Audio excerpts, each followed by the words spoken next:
नमस्कार दोस्तों। तो आज के इस वीडियो में हम टेक्निकल एनालिसिस और उसके बेसिक्स को डिस्कस करेंगे, जो कि स्टॉक मार्केट में काम-काज करने वालों के लिए उतना ही ज़रूरी है जितना कि फंडामेंटल एनालिसिस को जानना ज़रूरी है।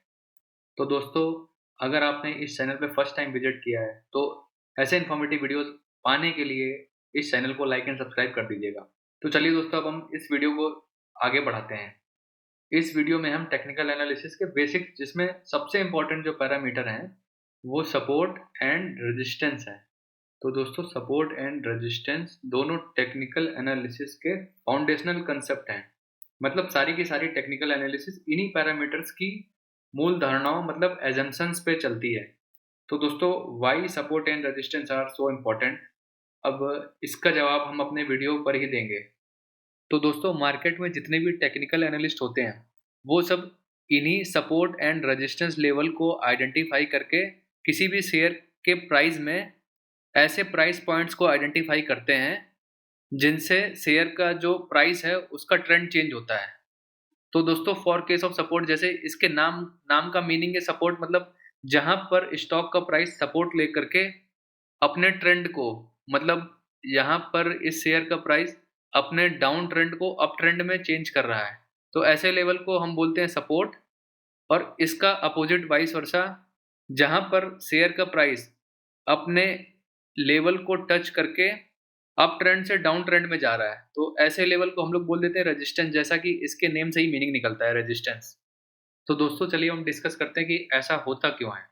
तो दोस्तों, जो शेयर मार्केट की किताब है, उस किताब के कुछ अपने रूल्स हैं। जैसे टेक्निकल एनालिसिस हो गई, तो उसमें जो सपोर्ट एंड रेजिस्टेंस का जो काम है, तो उसको बड़े-बड़े इन्वेस्टर्स हो गए, जैसे फॉरेन इन्वेस्टर्स हो गए, डोमेस्टिक इन्वेस्टर्स हो गए, या जो एक्सपीरियंस्ड ट्रेडर्स हैं, वो उन रूल्स को फॉलो करते हैं। तो दोस्तों, उन रूल्स को फॉलो करने की वजह से ही जो शेयर प्राइस का जो चार्ट होता है, उस चार्ट में कुछ ज़ोन्स होते हैं, वहाँ पर सपोर्ट एंड रेजिस्टेंस क्रिएट हो जाते हैं। तो दोस्तों, चलिए सबसे पहले हम डिस्कस करते हैं कि व्हाट इज़ सपोर्ट? इसको डिटेल में डिस्कस करते हैं कि ये लेवल्स क्रिएट कैसे होते हैं। तो दोस्तों, चलिए सबसे पहले हम डिस्कस करते हैं कि व्हाट इज़ सपोर्ट ज़ोन और ये मार्केट में क्रिएट कैसे होते हैं। तो दोस्तों, जब किसी स्टॉक का प्राइस मार्केट में गिरता है, तो वो प्राइस के गिरने की असली वजह उस शेयर की मार्केट में सप्लाई का बढ़ना है और डिमांड का घटना है। तो ये प्राइस जितना नीचे गिरता जाएगा, तो किसी न किसी डिस्काउंटेड लेवल पे ये उन बायर्स को अट्रैक्ट करेगा, जो कि उस शेयर को कभी न कभी खरीदना चाह रहे थे। तो दोस्तों, एक ऐसा लेवल आएगा जहाँ पर उस शेयर की डिमांड धीरे-धीरे मार्केट में बढ़ने लग जाएगी और वो अपनी जो सप्लाई को बीट करने लग जाएगा। तो उस समय शेयर का प्राइस गिरना बंद हो जाएगा और इसी लेवल को हम लोग बोलते हैं सपोर्ट लेवल।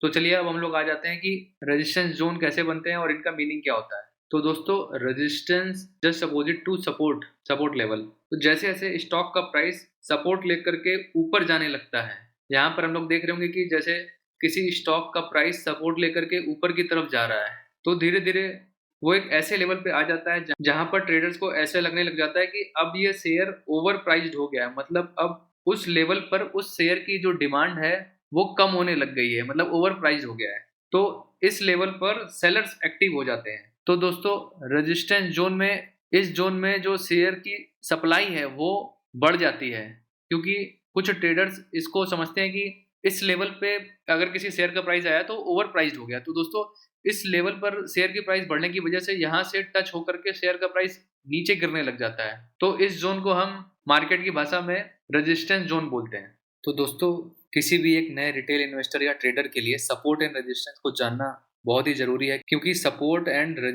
रेजिस्टेंस लेवल ही वो लेवल होते हैं जहाँ पर कोई नया ट्रेडर या नया इन्वेस्टर अपनी एंट्री या एग्जिट को पहचान पाता है। तो दोस्तों, इस चार्ट की मदद से हम देख पाएंगे कि एक मार्केट में नए आए हुए रिटेल इन्वेस्टर या ट्रेडर को अपनी एंट्री या एग्जिट कहाँ पर लेनी है। तो दोस्तों, हमेशा जो समझदार इन्वेस्टर होते हैं, वैल्यू इन्वेस्टर होते हैं या ट्रेडर होते हैं, वो अपनी एंट्री हमेशा सपोर्ट लेवल पर लेते हैं। तो दोस्तों, किसी भी प्राइस के चार्ट को ट्रेंड पर देखने पर हमें सबसे पहले सपोर्ट्स को आइडेंटिफाई करना है। फिर उन आइडेंटिफाइड पॉइंट्स पर अगर वो स्टॉक का प्राइस ट्रेडिंग पे आता है, तो हमें उन्हीं लेवल्स पर अपनी एंट्री बनानी है। तो दोस्तों, ऐसा करने पर कभी भी आपको मतलब किसी भी शेयर में फँसा हुआ महसूस नहीं होगा, क्योंकि मार्केट में जो नए रिटेल इन्वेस्टर्स आते हैं, उनकी बाज़ार से ये अक्सर शिकायत रहती है कि हम जब भी किसी शेयर में एंट्री लेते हैं तो एंट्री लेने के बाद उस शेयर का प्राइस जो है वो लगातार कुछ दिनों के लिए नीचे जाता जाता है। तो दोस्तों, ऐसा करने पर अगर हम किसी शेयर में उसके सपोर्ट पे एंट्री लेंगे तो हमें इस तरह की समस्याओं का सामना नहीं करना पड़ेगा, क्योंकि उस लेवल पर हिट करने के बाद जो शेयर प्राइस होता है वो बाउंस बैक करता है। तो यदि हम लॉन्ग टर्म इन्वेस्टर हैं तो हमें अपनी पोजीशंस को लॉन्ग लॉन्ग टाइम के लिए होल्ड करना चाहिए। अगर हम स्विंग ट्रेडर हैं या शॉर्ट टर्म ट्रेडर हैं, अगर हमें शॉर्ट टर्म प्रॉफिट बुक करना है, मतलब हमारा काम अगर 15% या 20% के प्रॉफिट से चल जाता है, तो हमें एग्जिट या अपने ऑर्डर्स उस शेयर प्राइस के जो सबसे पहले रेजिस्टेंस को आइडेंटिफाई कर रखा है उन लेवल्स पर हमें अपना सेलिंग का ऑर्डर लगाना चाहिए, ताकि शॉर्ट टर्म में हम अपना मैक्सिमम प्रॉफिट बुक कर सकें। तो दोस्तों, ये थे कुछ हमारे एंट्री और एग्जिट्स के इंपॉर्टेंट पॉइंट्स। तो दोस्तों, हम डिस्कस करते हैं कि टेक्निकल एनालिसिस जो भी हमने डिस्कस करी है, क्या वो एक पत्थर की लकीर है? क्या हिस्ट्री बार बार रिपीट होती है? तो दोस्तों, इसका सही जवाब है ये एक एग्जैक्ट साइंस नहीं है। हर बार प्राइस एक्शन सपोर्ट या रेजिस्टेंस को फॉलो नहीं करेगा।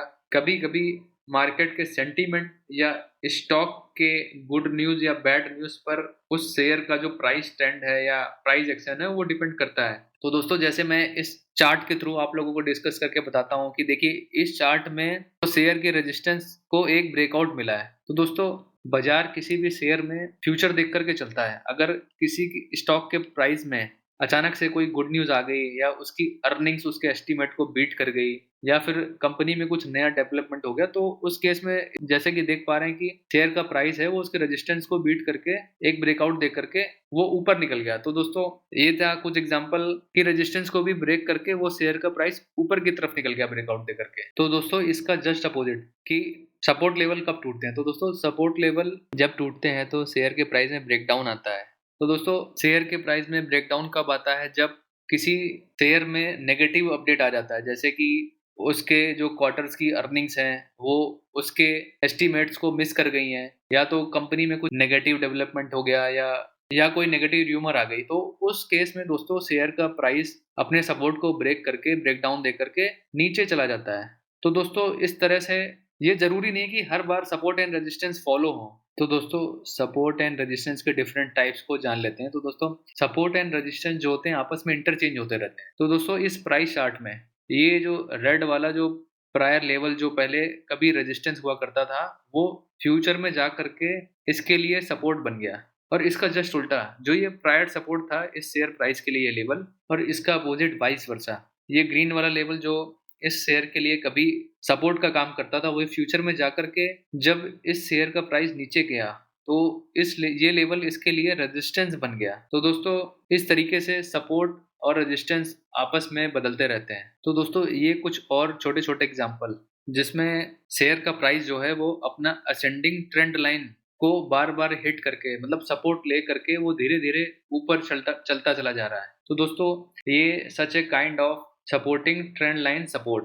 तो दोस्तों, इस प्राइस चार्ट में जो शेयर का प्राइस है वो अपनी सपोर्टिंग ट्रेंड लाइन जो अपवर्ड है उसको बार बार सपोर्ट लेकर के शेयर का प्राइस ऊपर जाता जा रहा है। और दोस्तों, ये एक और डिफरेंट टाइप इस चार्ट में जो ये येलो कलर की लाइन दिख रही है, ये शेयर प्राइस की 15 डेज एवरेज लाइन है। तो दोस्तों, इसमें हो क्या रहा है कि इसमें जो 15 डेज मूविंग एवरेज लाइन है, उस लाइन को शेयर का प्राइस सपोर्ट लेकर के ऊपर जा रहा था पहले, फिर वाइस वर्सा इसी लाइन को रेजिस्टेंस मान करके शेयर का प्राइस नीचे जाता जा रहा है, मतलब इसको ये रेजिस्टेंस लाइन को क्रॉस नहीं कर पा रहा है। तो दोस्तों, आज के इस वीडियो में हमने डिस्कस करा what is support and what is resistance. उसके बाद हमने दोस्तों सपोर्ट एंड रेजिस्टेंस को जाना कि ये बार बार ऑकर क्यों करते हैं। उसके बाद दोस्तों हमने ट्रेंड लाइंस के थ्रू जाना कि सपोर्ट एंड रेजिस्टेंस कैसे बनते हैं। ट्रेंड लाइंस के बाद दोस्तों हमने जाना moving averages and round numbers. Moving average lines को फॉलो करते हैं और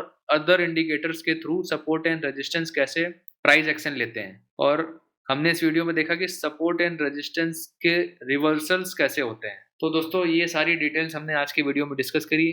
तो दोस्तों, ये सारी डिटेल्स जो कि बेसिक टेक्निकल एनालिसिस का पार्ट है और एक रिटेल इन्वेस्टर और एक नए ट्रेडर के लिए जानना बहुत ज़रूरी है। तो दोस्तों, मैं आशा करता हूँ कि ये डिटेल्स आप लोगों को पसंद आई होंगी, इन्फॉर्मेटिव लगी होंगी। तो दोस्तों, मैं आशा करता हूँ कि इस वीडियो को देखने के बाद आप लोग एक नए रिटेल इन्वेस्टर जो कभी भी स्टॉक में किसी भी लेवल पे एंट्री ले लिया करते थे और बाद में अपने आप को फंसा हुआ महसूस करते थे, अब आप वैसा नहीं करेंगे और आप किसी स्टॉक के टेक्निकल एनालिसिस को अच्छे से देखेंगे और सपोर्ट एंड रेजिस्टेंस को ट्रैक करेंगे और फिर उसमें सपोर्ट के हिसाब से एंट्री लेंगे। ऐसी इन्फॉर्मेटिव वीडियोस पाने के लिए और ऐसी जानकारियों के लिए आप इस चैनल को प्लीज़ लाइक और सब्सक्राइब कर दीजिएगा।